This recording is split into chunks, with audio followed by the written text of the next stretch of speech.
Okay, welcome everyone. Today's topic is the road to financial wellness in real estate. Okay, so we're going to cover the following topics. How to start in real estate with little or no money. Okay, this is going to be very, very critical. Then how much money you make in doing rentals, wholesales, and flips. Computing the earnings. That goes along with number two, how to buy investment properties that have tons of value. Okay, so these are the three points that we're going to be focusing on today. Okay, how to start in real estate with little or no money. So what's typically a substitute for having little to no money in real estate? Because again, we're going to be focusing in these three exit strategies. When you get into real estate, you have three exit strategies. You either wholesale, which is the fastest route, right? So you don't even need to get funding for the property. This is where you get a big paycheck fast. Okay, so you get a property on the contract that makes sense, and then you are selling the rights of that contract to somebody else. That's the easiest and fastest. The next two exit strategies for flip and rental, you do have to have funding, okay? Meaning you need to get a loan or you need to have the money, the reserves to pay for the property. Okay, these two exits, like the flip, right? This is where you get a bigger paycheck than the wholesale check, okay? But you do need to buy the property and you do need to rehab it. And that comes with a lot of challenges because right now the biggest pain for investors is working with contractors. Um, when you engage in these two strategies, the wholesale and the flipping, guess what? When you stop doing them, your income goes down to zero, right? You may do one flip, two, three, four wholesales, but you constantly have to be doing these two exit strategies for you to receive income. Now let's talk about the third one, the rentals. The beauty about doing rentals is that it's passive income. Okay, so um, you need to have, I would say, anywhere between 5 to 10 rentals, um, and then you're gonna be in very, very good shape for the upcoming years. Okay, so the cool thing about that is that you don't have to be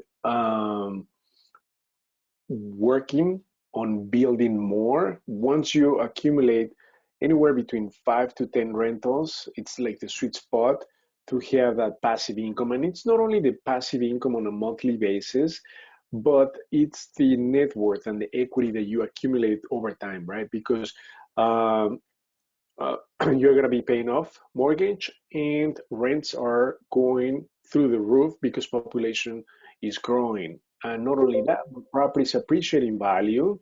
Therefore, that combination of rents going up and appreciation of properties makes you increase your net worth exponentially over time. Okay. Now, the key point is how do you start in real estate without any money or very little money? So let's talk about how much do you need to begin with if you're going to do a wholesale, flip, and a rental. So if you're going to wholesale a property, to get the deal, guess what? You're going to need to do some sort of marketing, right? You need to reach out to potential distress owners. They may be in pre-foreclosure, upcoming auctions, vacant properties, probates. For you to do that, you're going to need to spend marketing dollars, okay? So doing mailers, cold calling, you're going to need to skip trace. So you're going to need to spend at least anywhere between 1,500 and up, okay, on marketing, depending on how big your leads list is, okay. If you're targeting 100,000s or tens of thousands, so it's just going to vary, but at least 1,500 to begin with, okay. If you are going to engage in a flip or rental, then you do have to buy the property. So how much money do you need to have in liquid reserves to buy a property? You're gonna need to have anywhere between 30 to 50,000, okay, in reserves. That's what the lenders are gonna be looking for because you're gonna need money to bring to closing, okay, and you're gonna need money to start the rehab. So some lenders are gonna give you the money for the rehab, but they're not gonna give it to you upfront. You're going to need to start the rehab. Once you complete milestones, then they can pay you based on the progress, okay? Therefore, you do need to have that kind of money, 30 to 50,000 in reserves. If you have less, I mean, maybe before the pandemic, you could get away with, I would say 20 to 25, but now things have gone through the roof, especially because we're in a seller's market. So prices have gone up incredibly high, and the cost of materials and labor as well. Therefore, where you used to spend, let's say 30, 40,000 on a rehab, now it's going to be 45, 50,000. So prices have increased at least 1/3 or 30% increase. Okay, so now the big question is, how do you get started in the first place if you have no money? The answer to that is partnership, joint venture, okay? You're gonna need to work with other investors who are gonna be able to bring money to the table, because there's no other way around that. And let me tell you, it's not only the money, so that's one factor, okay, to get the loan, but most importantly, you're gonna need to bring somebody with experience, meaning that they've done in the last 12 months at least 3 to 5 deals, meaning rentals or flips. That's gonna be a critical component. Why are you going to need those two pieces, somebody with capital and somebody with experience? Because if you don't, you cannot get started. And if you have somebody with capital, then what's going to happen if you don't have the experience? The problem is that lenders do not want to work with newbies. Even if you have their reserves, they're going to nail you with the down payment. So instead of having you put down 10% of the purchase price, they're going to have you put down 25 to 30% down. So guess what? That explains why newbies cannot even get started in the first place. That is why over 95% of real estate investors do not succeed, because even if they have the reserves and no experience, they get wiped out of their reserves in the first deal. So how can you grow? How can you do anything in real estate if banks don't want to lend to you? And that's a reality. Banks want to lend to people who don't need the money. You heard me right. People with experience, that's gonna make things a lot easier. Why? Because then they're gonna be required to bring less money out of pocket, so 10% down. So this is what we've been doing. So we currently have a group called Deal Makers, and we have about 65 deal makers. So now what we're doing is we're engaging in buying properties as a group, and that has worked amazingly well. And the reason why is because we bring key people to the transaction. Okay, so let me just give you a quick example. In fact,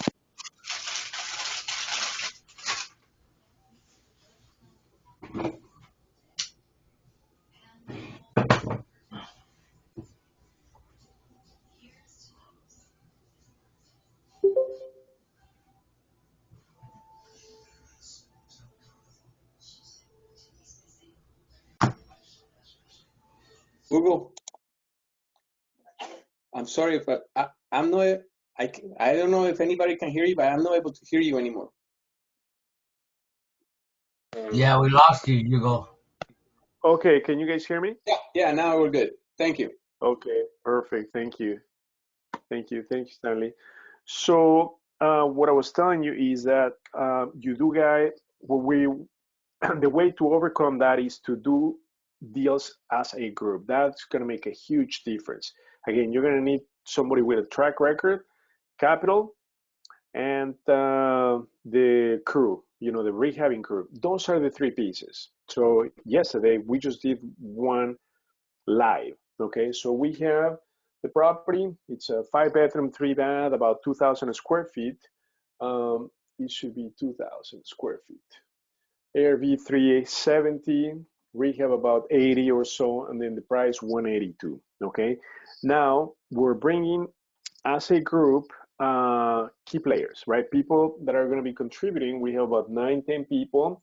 and they're going to be contributing with money. So that's one thing. You need the capital for the down payment and to start the project. And then you also need somebody with the track record who can get the loan with the best terms. Okay, so that's going to be the two pieces: capital for the down payment and to start the project or the rehab, the loan, and then the crew. Okay, so the crew is super important. You do need to make sure that you have some really great GCs that are licensed, who can pull permits. Okay, because when you do rehabbing, you cannot use handymen. Okay, handymen are meant for upkeep, maintenance. So that's how you can get away with little or no money. Okay, you've got to do partnerships. That's the name of the game, partnerships. And not only, sorry guys, not only will you be able to start in real estate, but most importantly, you're going to be able to minimize the risk and maximize your return. Okay, that's going to be critical. Especially if you happen to bring a GC on the deal, if they have a skin on the game, it's going to also make a big difference because they're going to guarantee that the project is going to be successful. Okay, so that's the topic of overcoming the lack of money. Okay, when you don't have the resources to do a deal by yourself, you've got to bring people to help you. Now, let me tell you the approach we're taking individually. Even if we have the resources to take on a project, like we have the track record, the capital, the crew, we choose not to. The reason why is because we rather share the deal with more investors to minimize the risk, maximize the return, and most importantly, preserve reserves, okay? Because by doing that, you're gonna be able to do multiple deals simultaneously, okay? That's gonna be critical to sort of diversify your risk in real estate. Again, it's best to take maybe 25% of something than 100% of nothing. So if you take on a project on your own, you're running 100% of the risk. Obviously, you're going to get 100% of the return, but what if that deal goes sour, right? If you don't have all the pieces, the experience, the crew, the capital, then you're on your own. No wonder why over 95% of investors do not make it to where they should be, okay? So to overcome that, again, you've got to work as partners. Now, when it comes to partnerships, there are different ways to structure that. But just in a nutshell, you have two types. When people contribute financially, or we call them capital partners, they are going to either get interest on their money, about 10, 12%, or they are going to get a percentage of the profit once you sell the property, if it's a flip. The typical profit split for a capital partner is going to be anywhere between 50 to 60%, okay, if they bring all the resources, meaning the capital resources, okay? And then who gets the other 50 or 40%? The person that brought the deal. Bringing the deal is going to get you about 15 to 20% of the profit. And the other 20 to 30% is going to be for the partner managing the rehab. So those are the three components: capital, managing the rehab, and bringing the deal. So bringing the deal, again, it's 20%. The capital partner is going to get 40 to 50, and then managing the rehab anywhere between 30 to 40, combining all the three pieces. So far, are there any questions on what we're covering? Okay, so that's as far as structuring the deal. Now, how much money will you make doing rentals, wholesales, and flips? So if you engage on doing flips, you're going to be making anywhere, the average is anywhere between 5 to 10,000, but I would say the average is 7 to 10,000 per deal, okay? So you do need to make sure that it makes sense for the investor. So the key component is to get a great deal on the contract. But again, here, something that you do need to think about is if you have a great deal on the contract, like Keith, right? He got a great deal on the contract for 182,000, right? The property is worth over 350, 360. So the question is, he wanted to wholesale the property originally because he didn't know any better. Okay, so he was going to make about, I would say, the average 8 to 9,000. So when I spoke with him, I said, "Hey, kid, so what is it that you truly want to do with the property?" He said, "Hugo, I would rather flip or keep it as a rental." I said, "So if you have a great deal, why would you want to give up the golden goose?" And he goes, "Well, Hugo, I don't have the capital, I don't have the experience, nor the rehabbing piece of the puzzle." I said, "That's not a problem. Let's put the team together." And this is what we did last night. Okay, bringing the right people, the right pieces to the puzzle makes the whole deal smooth. And most importantly, you're maximizing your profit and minimizing your risk. Okay, so again, that's how much you're going to be making on a wholesale. Now, I know some people say, "Well, I also want to do flips to get some capital." That's a great idea. That's the best way to capitalize yourself. How much are you expected to make on a flip? You are expected to make a 20% return on a flip. So it's 20% of the sale price. Let me give an example. In this case, so if the property is bought for 187, 180 to rehab, and then you sell it for 370, you're going to be making 20% of 370. And that's about over about $72,000, $73,000. That's the minimum profit that you should expect. 20% on the profit on the flip. Now, how will you guarantee that you're going to make that money?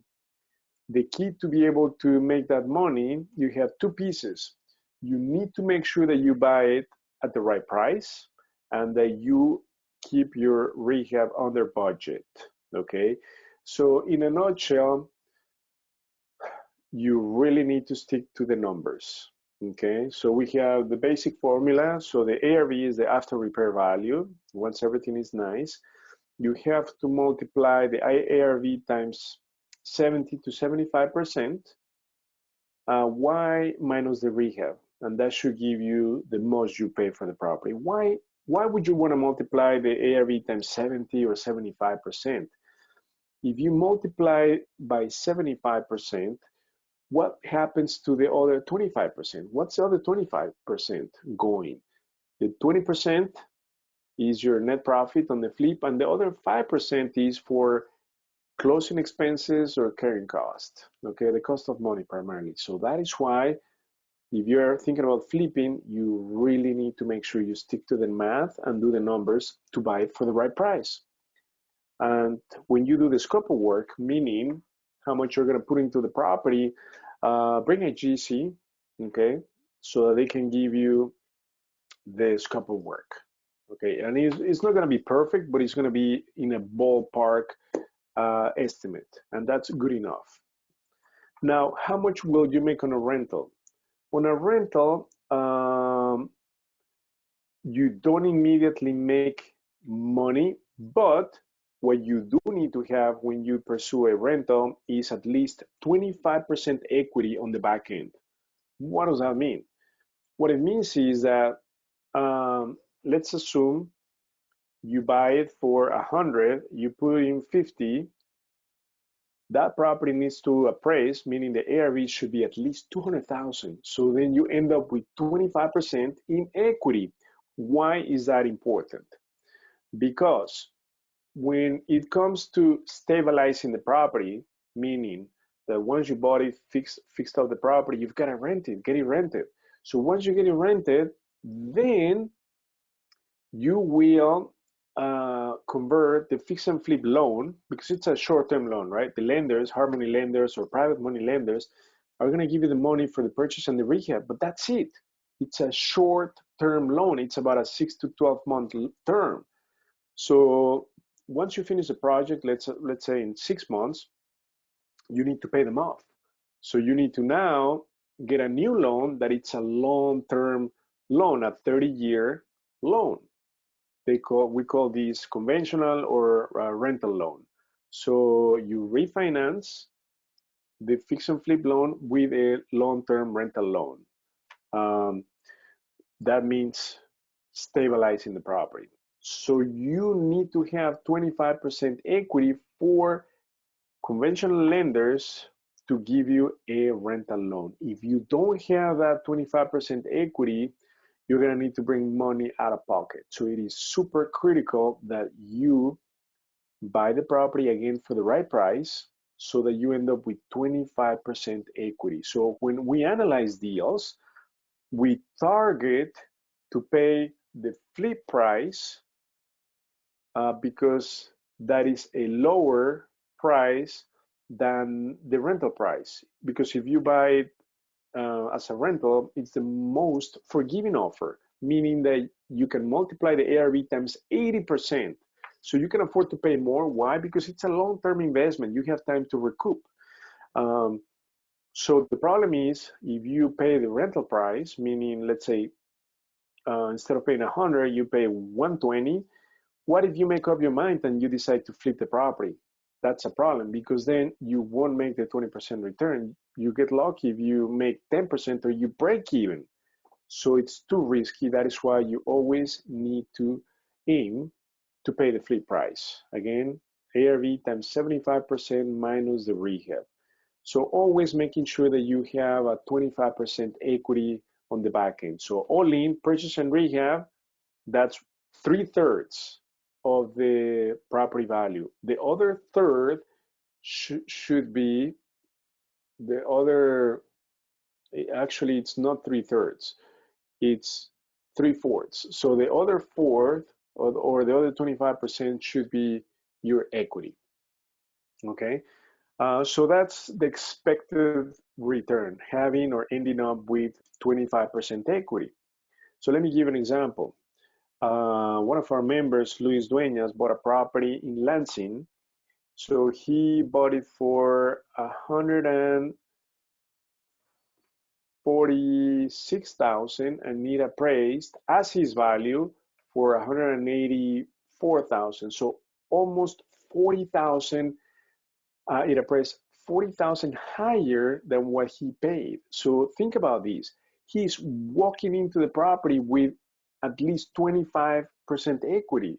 That's amazing. That's what we're looking for. He kept it as a rental. So for him, it's going to be super easy to refinance because he already has tons of equity. So if he adds value to the property, he's going to have more than 25% equity. So that's the key of getting the property at the right price. So again, on a wholesale, expect to make 5 to 10,000, but it could vary, right? You could make less or you could make more than 10,000, but the average is 5 to 10. Flip, 20% of the sale price, and rental, you end up with 25% equity, meaning your net worth has increased by 25% of the value of the property once it's fixed up. Okay, so far, are there any questions?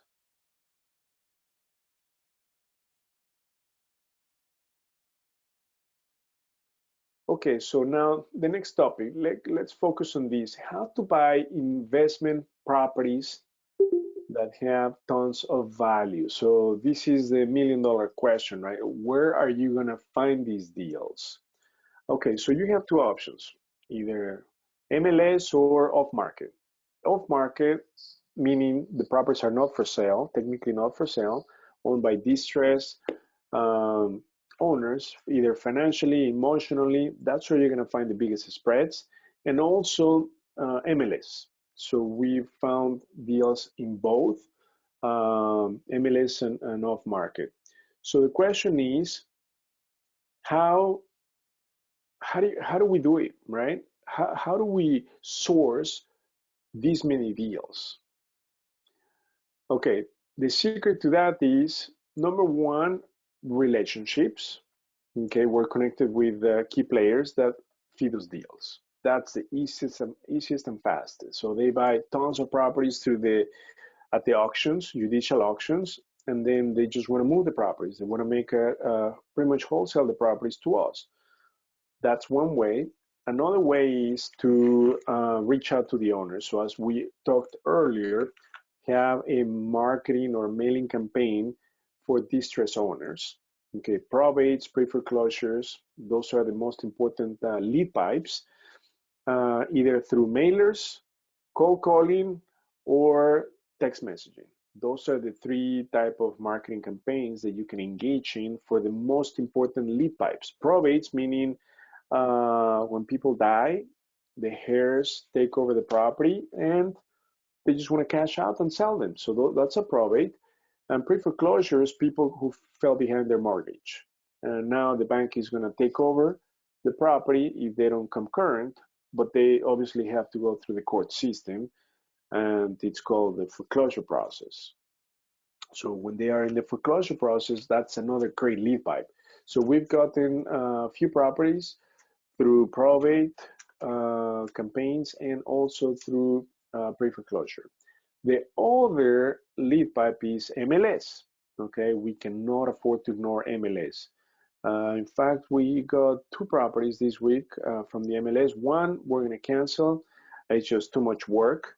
Okay, and the other one we are evaluating as we speak.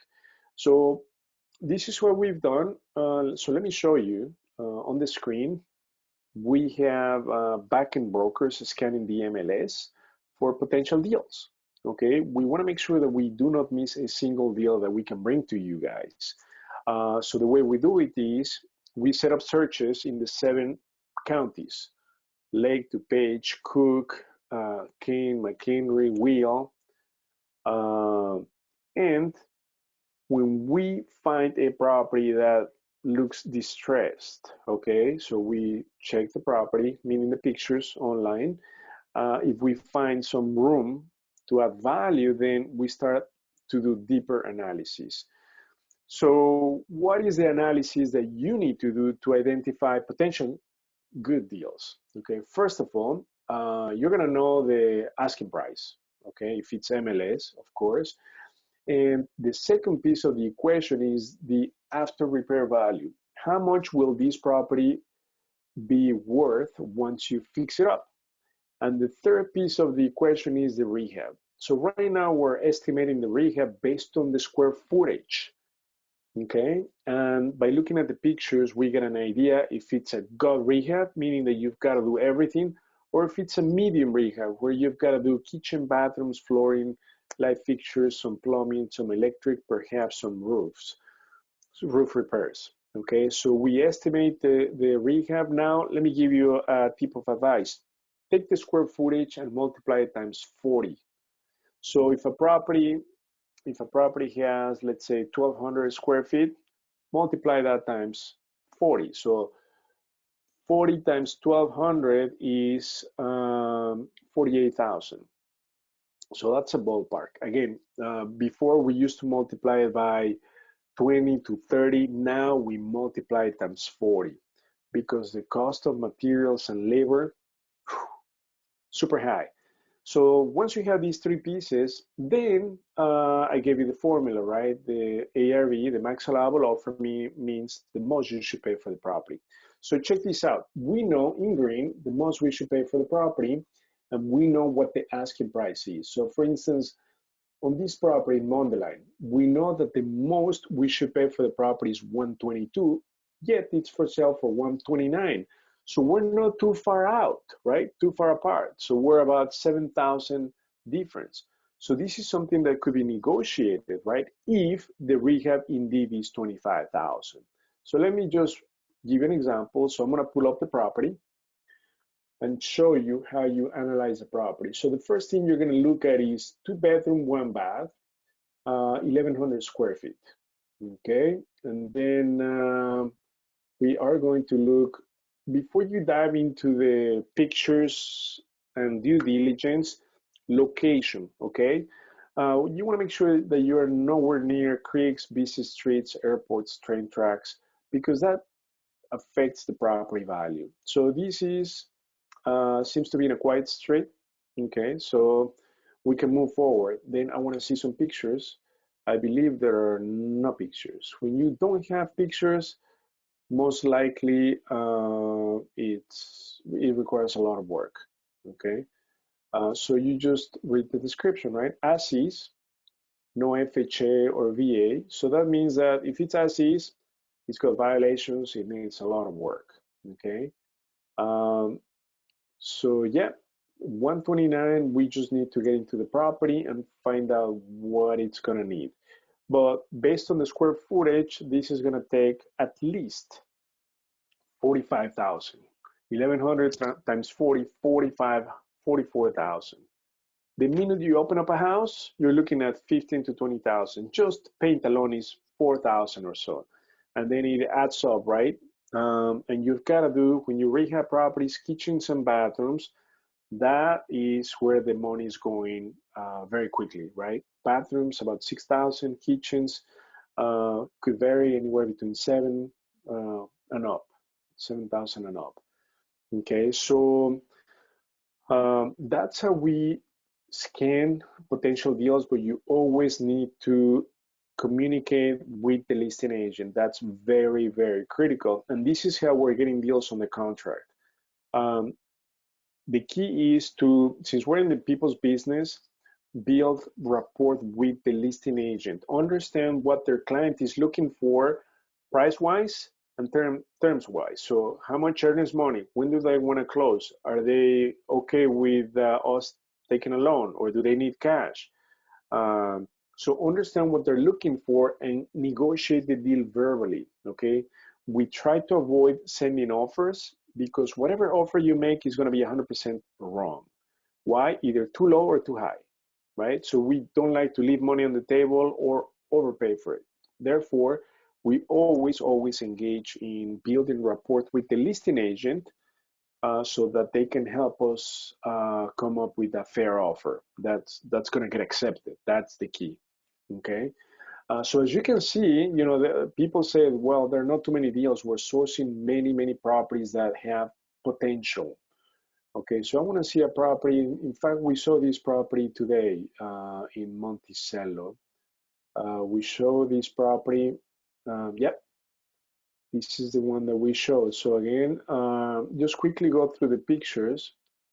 As you can see, it needs pretty much everything: bathroom, flooring, and I'm sure it needs electric, plumbing work.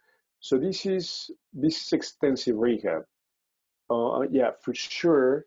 Yeah, electric, right? So would you want to take on this project if you are a newbie? No, unless you are doing a JV with somebody that has construction background. Okay, that's going to be super critical. You want to focus on deals that don't require this much work. It has to be something more in the medium size. This seems like you've got to do everything, right? So obviously, when the more you do, the higher your risk becomes. This property in Flossmoor, okay? We also show these properties, so we're jumping on all these properties. Yeah, this seems to be a pretty big house, but no inside pictures. Now that I bring up Flossmoor, something that you've got to be aware of in these properties. Let me scroll down and show you the taxes for this property. Okay. So price history, tax. Okay. Property taxes in this property, look at this, $10,000. Boom, believe it or not. And this is a 17, it's a 3-bedroom, 3-bath, so it's a big house, but look at the taxes. So Flossmoor, it's a location that has really high taxes. Park Forest, there are many villages that have really high taxes. So that's something that you have to be aware of. So once you look at the location and then you dive into deeper analysis, make sure that you do not oversee taxes, because what's the implication of high taxes? It's pretty big. If you're going to do a rental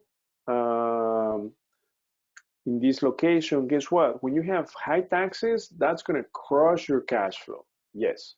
So Bellwood is another area where the taxes are 8,000, 9,000 for a 3-bedroom, 2-bath. So it just crushes your cash flow. And then if you're going to flip the property, guess what? These properties will stay longer in the market. Okay. They don't sell as fast, and this is one of the reasons why, because obviously this money is like out of pocket into the trash, right? Your property taxes. And even if you appeal taxes, you have not, I mean, you might be able to get them lower, but not significantly. Okay, these are just areas where property taxes are high. So again, it's going to kill cash flow and it's going to impact your market time. Something to be aware of.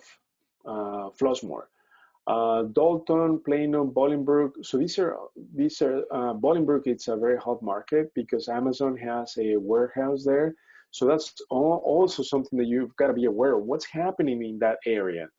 What type of employment growth is happening? Wherever you see big, let's say Amazon in this case, stepping into the villages, that implies growth, high employment. People will migrate to that area. Therefore, property prices and rents are going to go up. Dalton, I would say it's a C+ neighborhood. It's really good for cash flow. Okay, so 65,000. I believe, yeah, Elise, we have one in on the contract. I think we got this one on the contract yesterday. Let me see. Oh, this one, Evers. So we have this property on the contract right now. So we got it yesterday. So it's a 4-bedroom, 2-bath, 1,700 square feet. So let me ask you this: what would you say the rehab is going to be based on the square footage? This is going to go over 50 for sure, right? If you need to do kitchen and bathroom, and then you have the garage. So in all properties that you're looking at that are distressed, you're going to need to do kitchen, bathroom, flooring, paint. Right there, you're hitting 35, 40,000. Look at this. You need to redo pretty much both kitchen, bathrooms, perhaps HVAC, and then you need to further do due diligence on all the systems: electric, plumbing, roof, windows, okay, and garage. But again, what you need to pay attention to is location, taxes. Another key point is floodplain, okay? Well, even if the property, some of them is very notable because they're going to be near a creek. So we got another one on the contract in Joliet. Where is that? This is Grant Avenue. So we got this on the contract as well, but we killed this today. So let me show you location. This is the house. Let me make this bigger. Hopefully this is gonna, but I think you get the idea. Okay, right here. So this is the house, and then there's a creek. This blue line, it's like a creek. So this is gonna give you a hint, right? A property near water, it's a red flag, right? So you've got to check the floodplain. In this case, this property happens to be in a floodplain 9 out of 10. Therefore, anything 8 and up, 8 out of 10 or 9 out of 10 or 10 out of 10, you've got to buy flood insurance. So what's the implication of that? The implication is that that's going to affect your cash flow because you're going to need to buy a separate insurance. It's not going to be very desirable if you're going to flip it, because who wants to be near the creek and risk flooding in your basement or in the house? No one, right? So that's going to affect property value. Renters, they don't really care about it, but it's going to for sure impact your cash flow. And be aware that there are some properties that are not nowhere near a creek, like Bellwood. Bellwood has a lot of floodplains. You don't see creeks or rivers, but guess what? Just the way the terrain is and the switch issues, you have floodplains in Bellwood. So again, you're going to run into the same issue. Be aware of floodplain taxes when you analyze or look into location. Okay, so we had to kill these. Plus, it needs a lot of work. So it needs over 75,000. So it's not worth it, even though we got on the contract like for 65 or 70,000. This property is worth close to 180.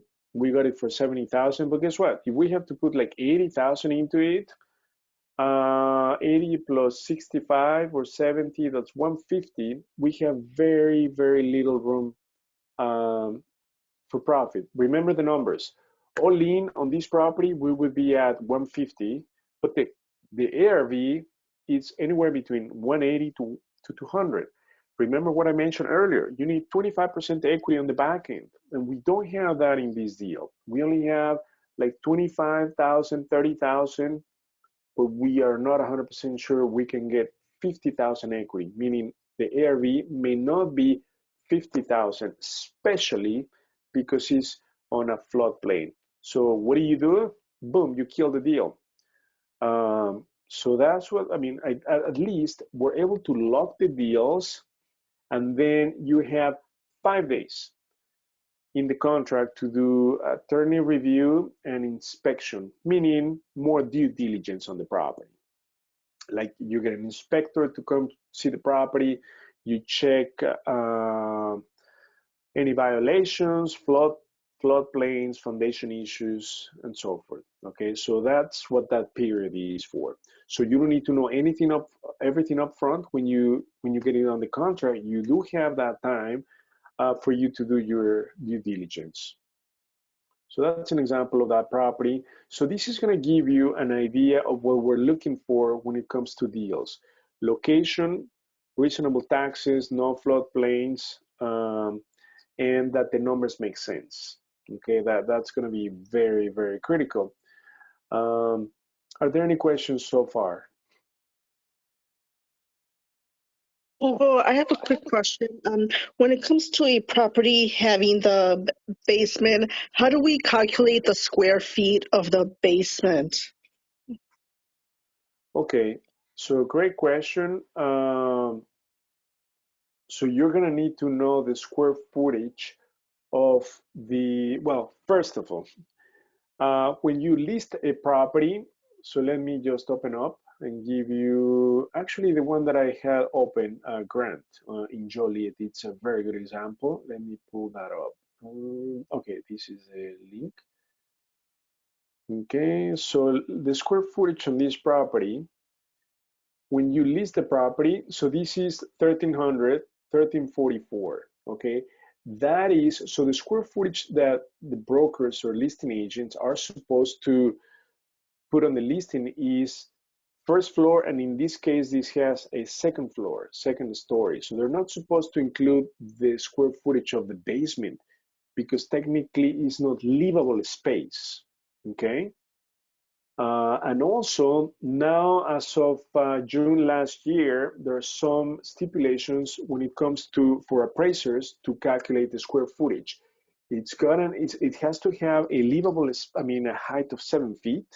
Okay, so when you have attics, you know, that are converted, that are finished, some areas of the attics won't have a 7-foot height. Therefore, the appraisers cannot take the full square footage of the second floor as livable. So it's going to be a smaller square footage. So again, you've got to have 7 feet height, and basements are not to be taken into account for the square footage because they're technically not livable areas. Why are they not livable areas? Because you need to have an front and back egress doors or egress access. So if you don't have that, and then the sizes of the windows, okay, they have to have the right egress size for them to be allowed. So therefore, square footage in basements should not be counted into the square footage that you see right here. And not only that, but when you have bedrooms in the basement, they're not supposed to be counted. So for instance, if this property happens to have, I've seen properties that have 5 bedrooms, 3 baths, but they have like 2 bedrooms in the basement. They're not supposed to count those as legal bedrooms because again, they're in the basement. So to go back to your question, if my total square footage of this house is, let's say 1300, right?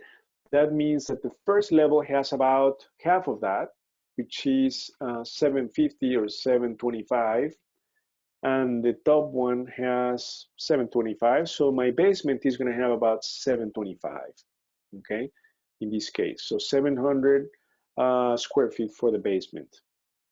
So you need to know the square footage of the basement if you're thinking about finishing the basement, okay? So you may think, well, how much would I spend if I need to finish the basement? So 700 times $45 per square foot is going to be anywhere between 30 to 35,000 just to finish the basement. So that is where you are not supposed to put your money. You're not supposed to finish basements. Put your money in kitchens and bathrooms, okay?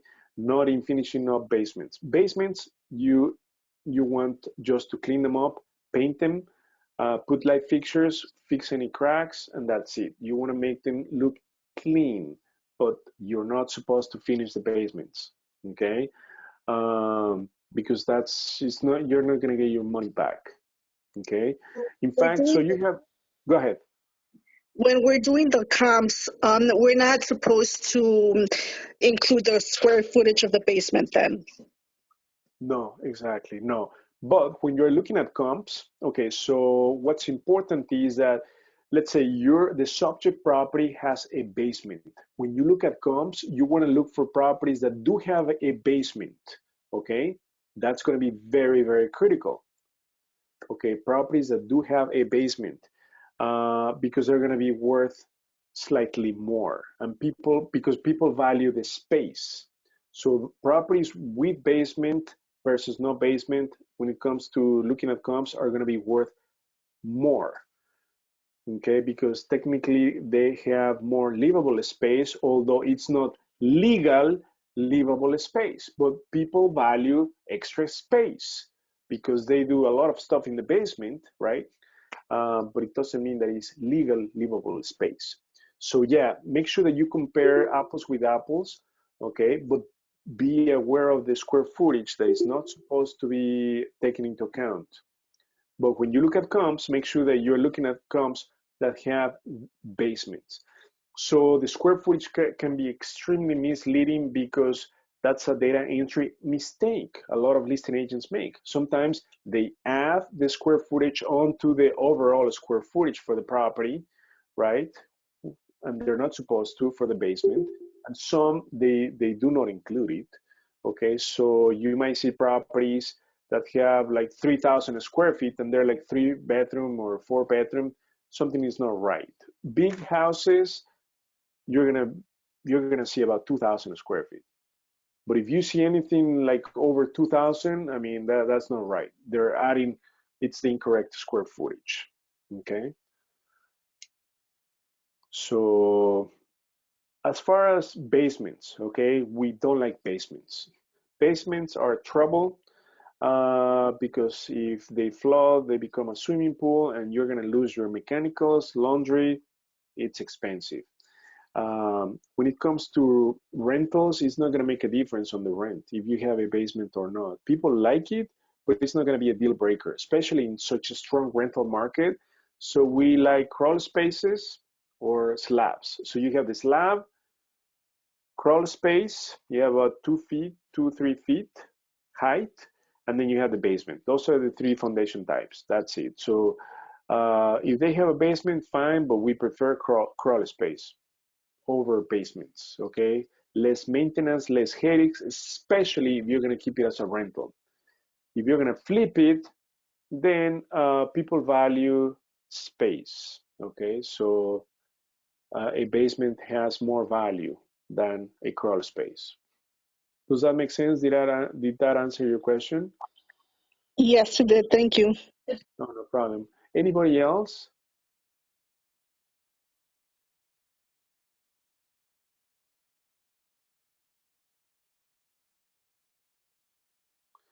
So, hey, David, anyone else? Any questions?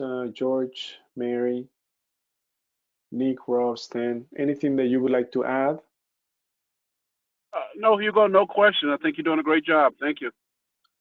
Okay, is there anything else that you guys want me to focus on or address right now?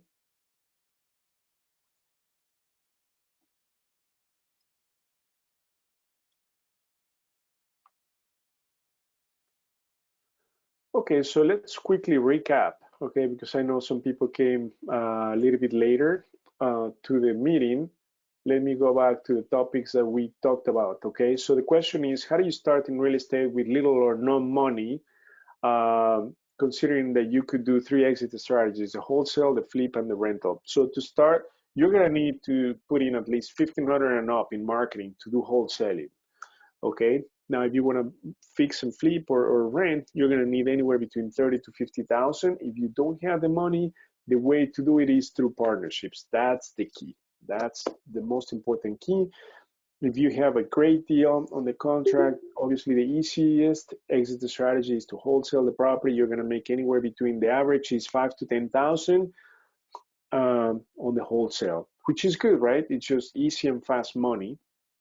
If you want to take on the project, you're going to need to make sure that you have the funding line up, meaning the capital partners, and the crews to fix up the place. So those are the 2 key components. For the capital partners, again, if they bring the money, they're going to be entitled to anywhere between 40 all the way to 60%. Okay, so that's the range. And the other 40 to 60% is a split between the people doing the rehab, and then people perhaps bringing the reserves for carrying cost, and the people doing the rehab. Okay, so that's how you split or structure the joint venture on a rent or on a project that could be flipped or kept as a rental. Now you want to partner up on flips, okay? Rentals is a long-term investment. You can still do the fix and the rehabbing as a group, and then if you want to keep it as a rental, then you need to refinance, meaning buy out your partners with a refinance. That's the way to do a joint rental project. Everyone will make money when you fix it up and buy it, but whoever wants to keep it as a rental will need to refinance and pay out the other partners. As far as expected return on a flip is 20% of the sales price. That should be your aim. If you're going to make less than 20%, you need to look again at the numbers. For rentals, you need to have 25% equity on the deal. All in, purchase, rehab is 75% of the deal, and the other 25 should be your equity.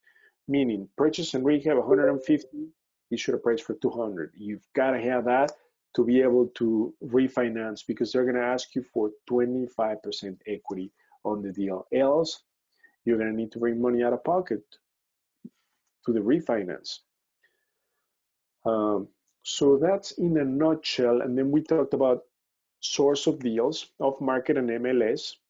Off market, biggest profits, but obviously it's a lot more difficult. And MLS, what we have is not only scanning the 7 counties, but going through each deal and identify the potential profits in them. So again, we look at 3 things. We know the asking price, we need to know the ARV and the estimated rehab for us to know the most we should pay for the property. If we're in the ballpark, we're going to reach out and negotiate it verbally before making a written offer, because when you make a written offer, 100% wrong. Verbally, get it accepted, so you buy time and build rapport, and then you just formalize a deal with a written offer. That's simple. So again, guys, the key is to work as a group, as a team, and that's what we have with the deal makers. So if you're still not part of the deal makers, please let us know, and then I'll be happy to do a one-on-one with you to understand where you are, how we can help you, okay, achieve your goal. So again, send us an email to support. In fact, I'm going to send you the link to this page where you can schedule a one-on-one with me. So it could be either via Zoom, over the phone, or in person. Okay, so schedule a meeting with me, and I'll be happy to talk to you based on your individual goals and what you bring to the table, what you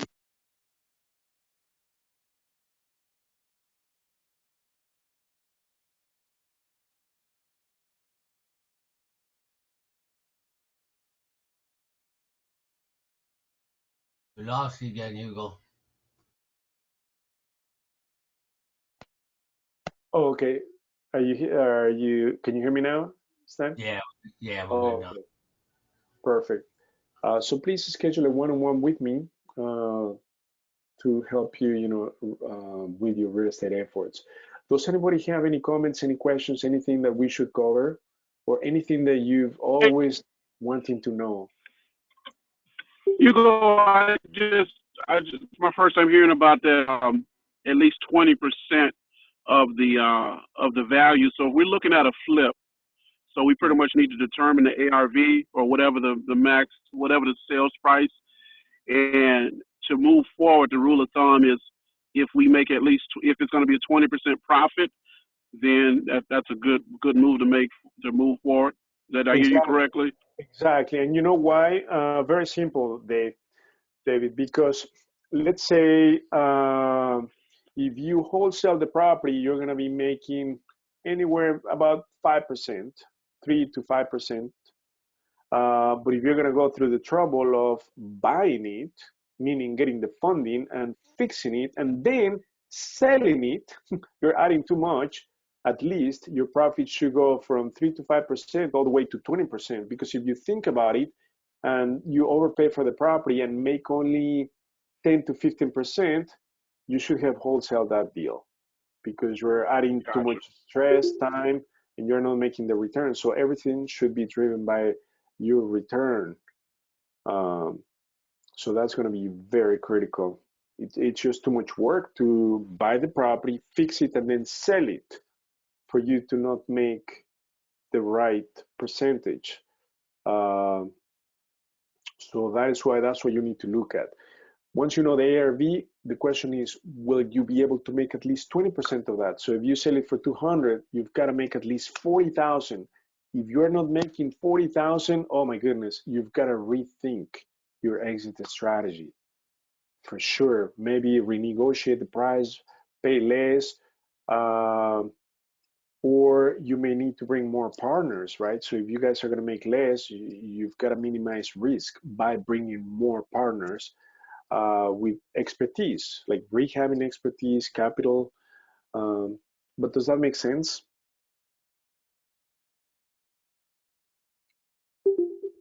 So great question. Anybody else? Anything that you can think of that we should address now?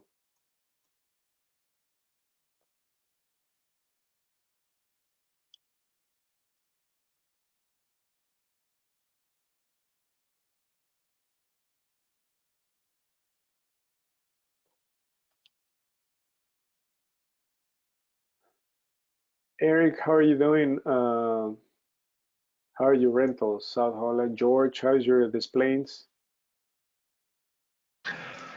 Moving along, applied for permits, so just waiting.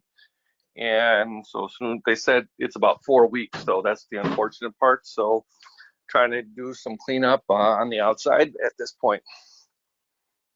Very good. Awesome. Um, Let us know if you need any resources, any help. Definitely will. And I'm actually right now negotiating 2 different properties right now, trying to get them. So we'll see what happens. Hopefully, I'm already on this is already my 3rd counter offer to their offer, whatever. So Yes. I couldn't work with them to build rapport. So it is what it is. So we're going back and forth. So we'll see what happens tomorrow. Hopefully I'll get a response tomorrow, and then hopefully we're really close. We're within less than $10,000. Oh, that's very reasonable. So we're close. But the numbers look good. But again, I'm trying to get it, of course, for as little as possible. So we'll see what happens. Absolutely. No, that's very critical. Always stick to your numbers. That's very critical. Mm-hmm. So thank you. Okay, awesome, George. Anybody else? Margaret, Manuel, Mary, Nick, Nestor, Rob, Veronica. What are you working on right now, Veronica? Currently, I'm not working on anything. However, little couple of weeks ago, a wholesaler told me about a deal in South Holland. So I was planning on following up with the wholesaler to see if the property is still available. And if it is, then I would tell you about it. Okay. Yeah, perfect. Oh, by the way, before I forget, guys, we're gonna do something really cool this Friday. So Russell Walker is coming in town from Florida this Thursday. So we're gonna have a live in-person and virtual event at a coffee place in Chamber. So this is the place to Friday 6 p.m. So let me put it. That's the name of the place, and let me put the address right there. It's at 6 p.m. So the address is 233 West Gulf Road in Chamber. So what we're going to do, 6 p.m. 6 p.m. What we're going to do is similar to what we did with Kids Property. Okay. So we are going to bring deals to you guys, and we're going to take them on. So we're going to do the JV, the partnerships, and structure the deal on Friday. So we're committed to bring at least one, if not more, deals to you guys, to whoever comes on Friday. And it's also an opportunity for networking, meeting great people, great investors, and most importantly, getting hands-on and making things happen. Okay. So come meet Russell Walker. Is one of the greatest wholesalers in the Chicagoland area. He currently works for our brokerage, and in fact, he had a closing today. So he's been killing it. So we got a first-hand look at his deals, but come and meet him in person. Remember, it's all about relationships. Eric, were you gonna say something?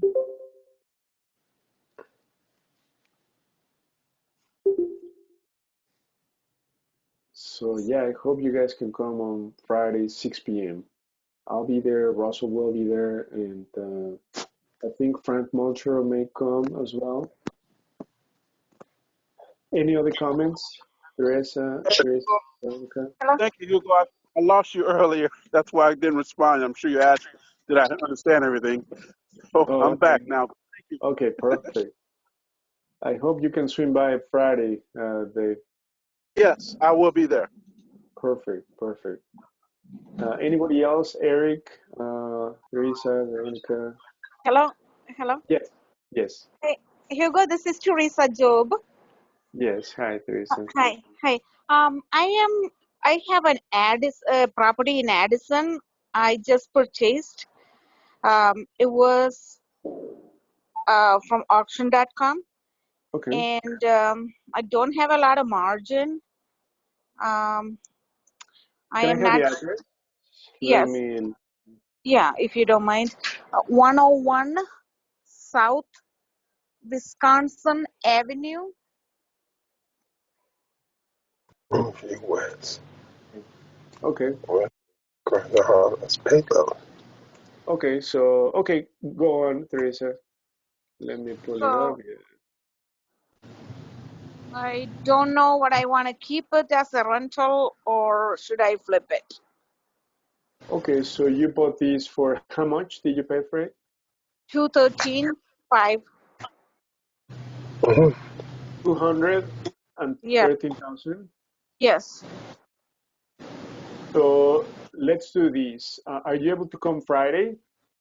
This Friday, 6 p.m.? is that 6 p.m.? Yeah. 16th? What date? What date it is? This Friday, Friday let me Mo- pull up the calendar. Today is the 20th. Oh, Friday the 29th. Oh my gosh. That's the one in Schaumburg you were saying? That's the Yes. one in Schaumburg, Yeah, because 6:30. what I would like to do is, do you have access to the property already? You closed on it? Yes. Do you have a lockbox? I can put it one. Yes. That'd be great because what I would like to do is, I see the pictures. I would like to send somebody do the scope of work. We can do the analysis for you Okay. for a flip and a rental, and then we can determine the best option. Okay. Okay. Okay. And then right there, if you need partners, we can get you partners, whatever you need. How did you pay for the property? Did you get a Harmony loan? How did you pay for the property? Hard money loan. Okay, that sounds great. So let me get yeah, let me make sure that I have your cell phone, Teresa. Let me just quickly check. So that we can connect and then get all the details, and then we'll have an answer for you even before Friday. Okay. So tomorrow is Thursday. Yeah, tomorrow's So Thursday. is there any way someone can come and check? Oh no, I won't be. Yeah, we'll be there tomorrow. Yeah, is Tomorrow. your cell phone ending in 0762? Yes. Yes. Yeah. I got your cell phone. So yeah, Teresa, I'll send you a text message so that you can send me the access, and we'll have an answer for you tomorrow. But I hope you can come Friday, and then because we're gonna have great people on Friday, and we can help you. Okay. Yes. Tomorrow. You have any idea what time around? Because I work in. Oh, you let us know. We have a lot of boots on the ground, so let us know the time, and we'll be there. We'll be there. Okay. In fact, like Stan, Stan is on the line. Stan, are you flexible to? No, not tomorrow. I got a lot. Oh, It's okay. gonna be a long day. Sorry Okay, about no that. worries. No worries. But yeah, no, we can have somebody be there. Just let us know what time. Saturday. Yeah, Saturday will work better for me because I Okay. work and I have kids coming. Yeah, but I will talk to you before if you would give me a call. Okay, I'll call you then. Perfect. Yeah. Thank Thank you. you, Teresa. Thank Uh, you. Anybody else? Anybody else with a deal or? I have a quick question. For the Friday's event, is that going to be a one-time event, or is that something that you plan on doing on a regular basis? We plan on doing on a regular basis. In fact, we did a test run yesterday at the deal makers meeting with Kids Deal, right? So I just wanted to test the waters and see how it would go, and I think it went amazing. Uh, so we got the partners, we got everything lined up. Today I went to the bank, so we have an entity, we have a checking account, we have the partners, we know how much each partner is going to invest. Tomorrow we're gonna send the contract over to the lender and start the application. So we're gonna move extremely fast on this. So you guys, you do loans too? We have access to funding for sure, private and then hard money. Yeah, Okay. yep. Thank you. Thank you, Teresa. So Veronica, would you be there Friday, right? Hopefully you can make it. Yes, I'm hoping I can make it, definitely. Yeah, Although I wish that once in a while you would also do events in the city, not so far away. you're right. No, bring your brother. Tell him. Hey, can you hear me? Yeah, we hear you, David. Hey, were you able to take a look at that Lamont deal, or do you think there's any interest with that one? Yeah, we did the analysis. Uh, I hear a lot of background noise. It might be you, David. Yeah, David, I can call you because there's a lot of background noise, I think, on your end. Okay. Yeah, let me know. Oh, now we can hear you better. Yeah. Okay. So, yeah, the keys to get it on the contract for, I think we talked about these, right, yesterday in the Yeah, I talked 140. to Russell. He was talking about like about 160. Yeah, anywhere between 140, 160. How much do you I have it on think the contract for? you need to mute everybody because somebody's moving and Oh, okay. Yeah. Yeah, I got it. So, David, how much do you have it on the contract now for? I had on the contract for 180, Okay. and he came back and said he had another offer at 200. Right. So it sounds like it's gonna fall into a retail deal. Yeah, of course, because that's a little bit too more for the investor, right? For the numbers to make sense. Okay. All But right. Well, would you be able to get a listing on it? I was going to talk to him about that. If I were to list it, I'll try to list it for like 250 or more.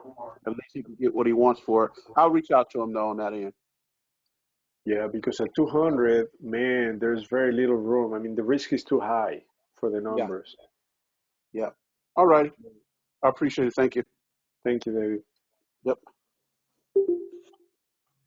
Okay, so I look forward to seeing you all on Friday. If no further questions, thank you for joining, guys.